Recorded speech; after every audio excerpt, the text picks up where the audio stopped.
Hello મિત્રો, આપણે ઝાઝા ટાઈમ પછી આવ્યા છીએ।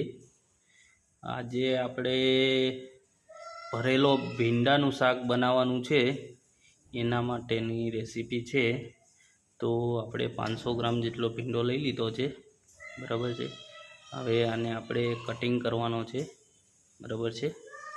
તો આપણે કટિંગ કરશું। જો મિત્રો, હવે આપણે ભીંડાને આવી રીતે કટિંગ કરવાનો છે।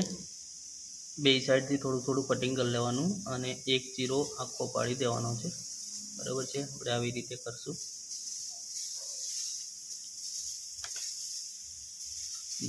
જોઈ શકો છો। આવી રીતે બધો ભીંડો આપણે મોરી નાખવાનો છે। જો મિત્રો, આ ભીંડો આપણે બધો મોરી નાખ્યો છે, આવી રીતે ચીરિયા કરી દીધા છે। આ ભીંડો રેડી થઈ ગયો છે કટિંગ થઈને। હવે આપણે એનો મસાલો બનાવશું। હવે મિત્રો, આ મગફળીના દાણા છે। હવે મસાલા માટે આપણે મગફળીના દાણાને ક્રશ કરી નાખશું, એકદમ ભૂકો કરી નાખશું મિક્સરમાં, બરાબર છે।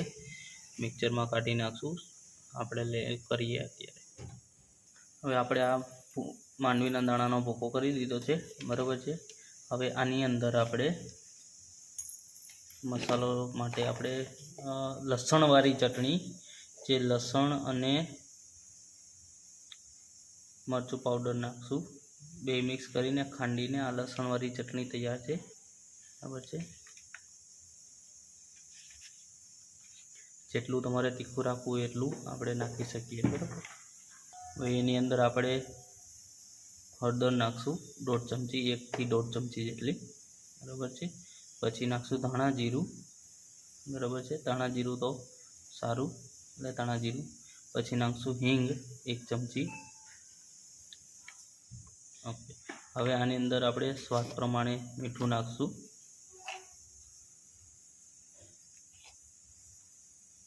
આમાં થોડુંક છે ને આપણે લીંબુ બી નાખશું, કારણ કે ભીંડામાં જે ચીકાશ હોય છે ને, ચીકાશ ના આવે એના માટે આપણે થોડુંક સ્વાદ પૂરતું, સ્વાદ અનુસાર આપણે લીંબુ નાખશું, બરાબર છે। હવે નાખશું આપણે ધાણાભાજી। હવે આની અંદર આપણે 1 થી 1.5 પાવડા જેટલું તેલ નાખશું, બરાબર, કારણ કે જે લોંદો થઈ જવો જોઈએ એના માટે આપણે તેલ નાખશું, બરાબર।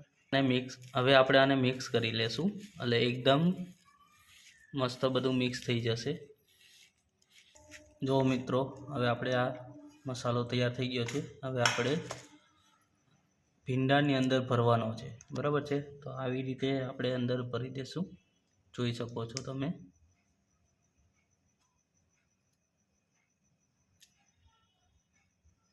આવી રીતે ભરવાનો છે, અંદર માપે મીડિયમ ભરવાનો છે, બહુ વધારે બી નહીં।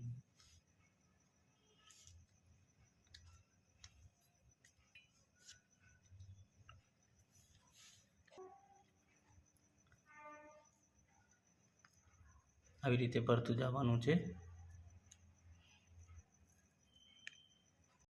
હવે આ ભીંડો ભરાઈ ગયો છે, બરાબર છે, જોઈ શકો છો તમે કેવી રીતે ભીંડો ભર્યો છે। તો આવી રીતે બધો ભીંડો ભરી લીધો છે અમે, અને હવે આપણે આને પાણીમાં બાફવા મૂકશું। હવે કઈ રીતે પાણીમાં બાફવું એ હવે તમે જોઈ લેજો, બરાબર છે। જો આપણે ઢોકળિયું લઈ લીધું છે, બરાબર। હવે આપણે આમાં ભીંડો બાફવાનો છે, બરાબર છે। તો હવે પાણીમાં બાફો કે કેમ બાફો, બરાબર। તો પાણીમાં તો ન જ બફાય, એના માટે આ જારી રાખી દેવાની છે આપણે, બરાબર છે। જારી રાખી દીધી છે, બરાબર છે। હવે એમાં આવી રીતે આપણે ભીંડો ગોઠવતા જઈશું, બરાબર છે।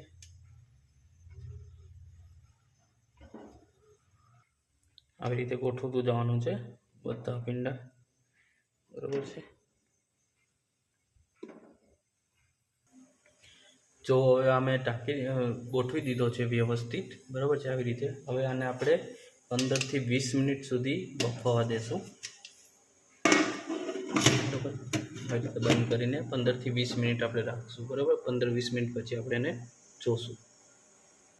હવે આ ચડી ગયો છે, બરાબર છે। હવે આને આપણે ઉતારીને ઘડીક વાર ઠંડો થવા દેશું, બરાબર। હવે આપણે એને વઘારશું, બરાબર છે। હવે આપણે તેલ નાખશું, તેલ લઈ લીધું છે. હવે આપણે રાઈ નાખી દીધી છે. હવે જીરું નાખશું. જીરું નાખ્યું છે, બરાબર છે. હિંગ નાખી દીધી છે. હવે ટમેટા નાખશું.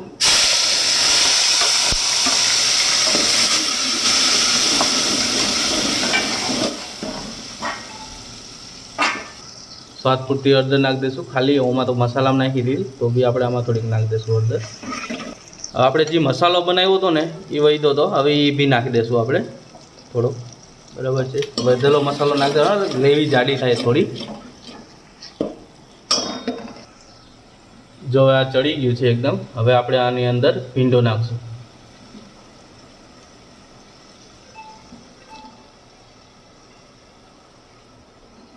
આવી રીતે બધો ભીંડો અલગ અલગ એક એક સિંગુ નાખી દેવાની.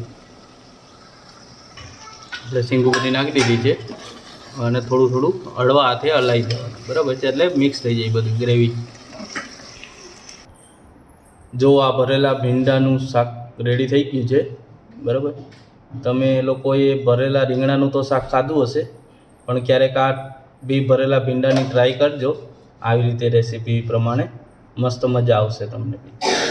હવે ધાણા ભાજી નાખી દઈશું આપણે થોડી, એટલે સારું દેખાય. અમારા આવા અવનવા વિડીયો જોવા માટે તમે લાઈક અને સબસ્ક્રાઈબ કરી દેજો.